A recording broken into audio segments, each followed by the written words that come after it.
Assalamualaikum warahmatullahi wabarakatuh. Perkenalkan, nama saya Ahmad Ihsan. Di sini saya akan menjelaskan beberapa materi tentang manajemen keuangan. Baik, yang pertama adalah laporan keuangan dan pihak-pihak yang berkepentingan. Di mana laporan keuangan ini adalah posisinya sangat penting bagi sebuah perusahaan, karena laporan keuangan ini adalah untuk keberlangsungannya sebuah perusahaan. Jikalau laporan keuangan tidak disusun dengan rapi, maka akan terjadi beberapa masalah besar bagi perusahaan tersebut, baik itu bagi pelapor dan kebocoran atas aset-aset perusahaan itu sendiri. Adapun beberapa pihak-pihak yang berkepentingan dalam laporan keuangan, yang pertama adalah seorang investor, yang kedua adalah seorang pemasok atau supplier, yang ketiga adalah seorang kreditor, yang keempat adalah pemerintah, yang kelima adalah konsumen setia dari perusahaan, dan yang keenam adalah masyarakat. Neraca atau posisi keuangan, neraca ini merupakan atau menunjukkan posisi keuangan sebuah perusahaan. Baik, kita masuk materi yang kedua adalah laporan laba rugi, di mana laporan laba ini adalah laporan yang mengukur keberhasilannya sebuah operasi di sebuah perusahaan. Adapun jenis laba, yang pertama adalah laba bersih, yang kedua adalah laba kotor, yang ketiga adalah laba sebelum pajak, yang keempat adalah laba operasi. Adapun unsur dalam laporan laba rugi adalah yang pertama pendapatan, yang kedua adalah beban, yang ketiga adalah keuntungan, dan yang keempat adalah kerugian. Baik, kita masuk materi yang ketiga adalah analisis BEP. Kegunaan break-even point selain menghindari kerugian juga menghindari BEP. Adapun manfaat analisis BEP, yang pertama adalah menentukan harga jual, yang kedua adalah menentukan minimum penjualan, dan yang ketiga adalah pengendalian produktivitas operasi perusahaan. Analisis break-even point adalah teknik analisa yang mempelajari biaya tetap, biaya variabel, keuntungan, dan volume aktivitas. Adapun beberapa manfaat lain dalam metode BEP. Yang pertama adalah perencanaan penjualan, yang kedua adalah perencanaan harga normal, yang ketiga adalah perencanaan metode produksi, yang keempat adalah titik tutup pabrik. Masuk materi selanjutnya, yaitu rasio keuangan. Analisa rasio keuangan adalah proses pengamatan indeks yang berhubungan dengan akuntansi. Pada laporan keuangan seperti neraca, laporan laba rugi, dan laporan arus kas. Analisis ini digunakan memberikan gambaran informasi mengenai posisi keuangan dan kinerja perusahaan yang dapat dijadikan sebagai pedoman dalam mengambil keputusan sebuah perusahaan.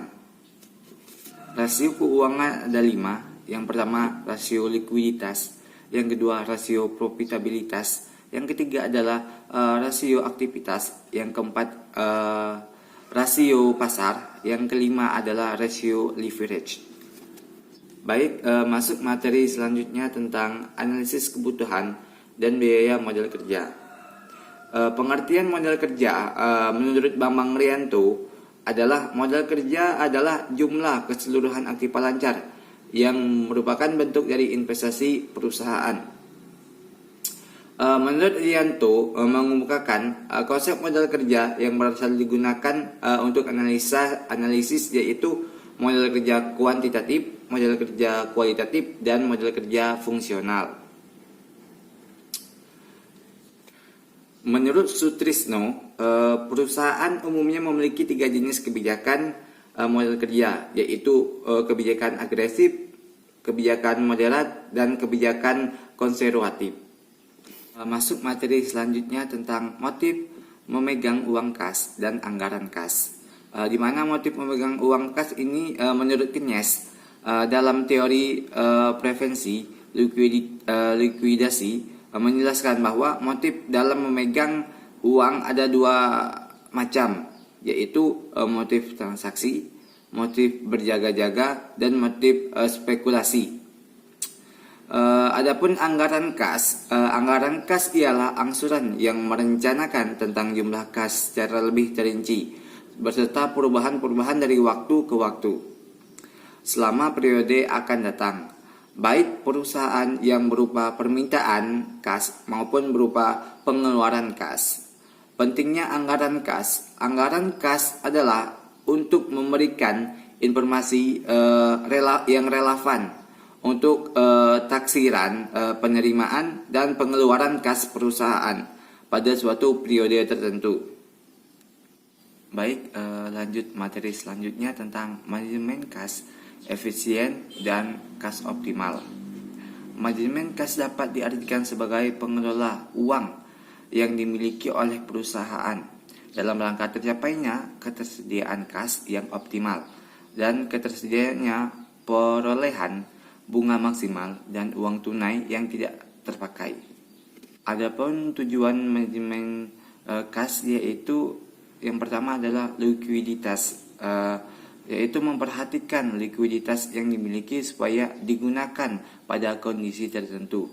Dan yang kedua adalah earning. Setiap dana yang dialokasikan oleh perusahaan harus memiliki tujuan untuk memperoleh hasil yang lebih tinggi. Hasil harus lebih tinggi dari kas yang dialokasikan. Adapun faktor yang memenuhi besarnya sebuah kas. Yang pertama adalah penimbangan antara aliran kas masuk dan kas keluar. Yang kedua adalah adanya hubungan baik dengan bank. Lanjut materi yang selanjutnya tentang penjualan secara kredit dalam meningkatkan omset. Penjualan kredit adalah penjualan yang dilakukan secara non-tunai atau penjualan yang pembayarannya tidak diterima sekaligus, di mana laba yang diharapkan lebih besar daripada penjualan. Faktor-faktor penjualan kredit yang pertama adalah standar kredit, yang kedua adalah syarat pembiayaan, yang ketiga adalah plafon kredit, yang keempat adalah volume penjualan kredit, yang kelima adalah kebiasaan pembayaran pelanggan, dan yang terakhir adalah kebijakan pengumpulan piutang. Omset adalah total pendapatan atas penjualan dari perusahaan tersebut. Lanjut, risk return trade-off. Return atau pengembalian adalah keuntungan yang diperoleh perusahaan, individu, dan institusi dari hasil kebijakan investasi yang dilakukan. Kebijakan piutang. Piutang maupun pinjaman memberikan manfaat baik bagi yang memberikan maupun bagi yang menerima. Artinya, masing-masing pihak diuntungkan dengan adanya transaksi secara angsuran maupun secara kredit oleh perusahaan. Adapun manfaatnya yaitu untuk meningkatkan penjualan, untuk meningkatkan jumlah pelanggan, untuk memperoleh pelanggan baru, untuk mempertahankan loyalitas pelanggan, untuk meningkatkan market share, dan untuk meningkatkan laba perusahaan. Lanjut, materi yang selanjutnya adalah pengertian dan jenis persediaan.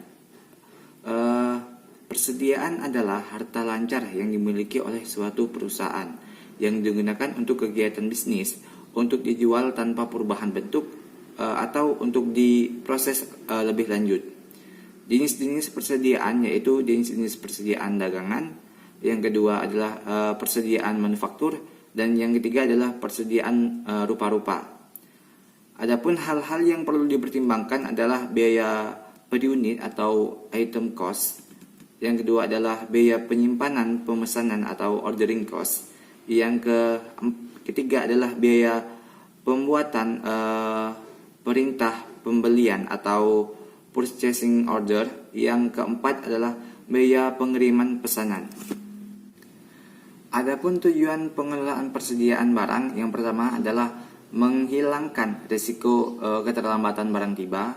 Yang kedua adalah untuk mendapat memenuhi kebutuhan atau permintaan. Yang ketiga adalah menjaga keberlangsungan produksi atau menjaga agar perusahaan tidak mengalami kehabisan persediaan yang mengakibatkan terhentinya proses produksi.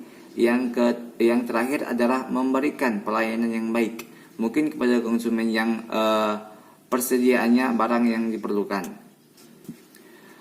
Model-model persediaan. Persediaan sangat penting karena merupakan faktor penting dalam menentukan pencapaian operasi perusahaan. Pengertian persediaan tergantung pada jenis perusahaan, apakah perusahaan jasa atau manufaktur. Biaya pesanan adalah biaya yang berubah-ubah sesuai dengan frekuensinya daripada pesanan. Biaya ini meliputi yang pertama adalah biaya selama proses persediaan pesanan atau administrasi, yang kedua adalah biaya pengiriman pesanan, yang ketiga adalah biaya penerimaan barang yang dipesan, dan yang terakhir adalah biaya processing pembayaran. Lanjut, reorder point atau titik pemesanan kembali.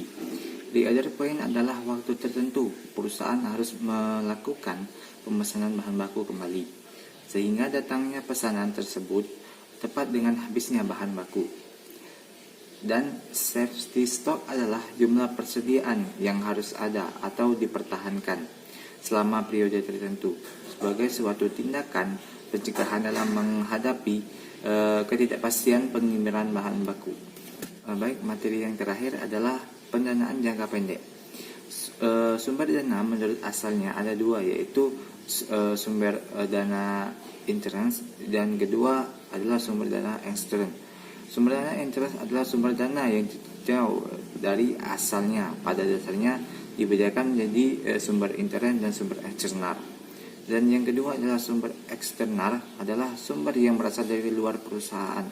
Dana yang berasal dari sumber eksternal adalah dana yang berasal dari kreditur dan pemilik peserta atau pengembalian bagian di dalam perusahaan.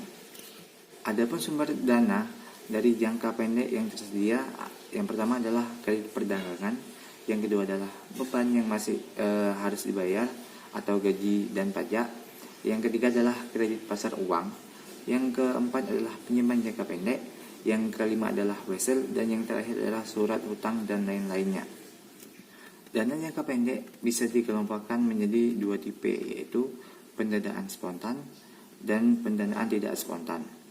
Pendanaan dengan manfaat persediaan. Yang pertama adalah floating atau blanket line, yang kedua adalah cat line atau agreement, yang ketiga adalah pilot warehouse financing agreement, yang keempat adalah terminal warehouse agreement.